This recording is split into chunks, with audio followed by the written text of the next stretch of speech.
Γεια σε όλους τους φίλους κυνηγούς και λάτρες της ιδιογόμωσης. Σήμερα θα δείξουμε το φυσίγγι μας στον πίνακα για να δούμε την κατανομή των σκαλιών.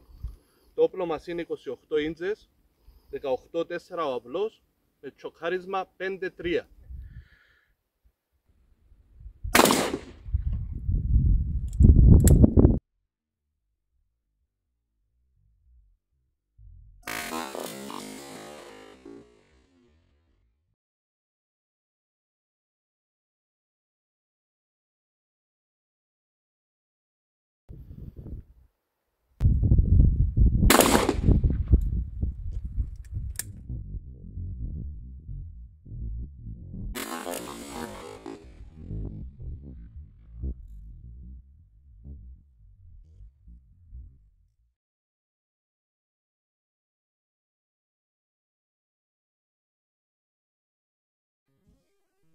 Σε αυτό το σημείο θα ήθελα να τονίσω πως και στις δύο τουφεκές να βλέπουμε την καθυστέρηση που έχει το πιστονάκι μας να εμφανιστεί στα πλάνα.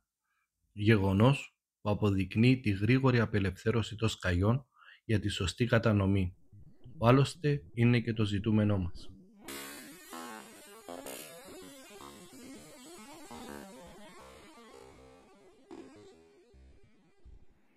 Αυτές ήταν οι κατανομές που είχε το φυσίγγι μου. Στα 25 μέτρα με τσοκ 5 και στα 31 μέτρα με τσοκ 3. Θα το δούμε και στο κυνήγι, μια και σε λίγες μέρες έχουμε την έναρξη της νέας κυνηγετικής περίοδου. Εύχομαι σε όλους καλά και ασφαλισμένα κυνήγια.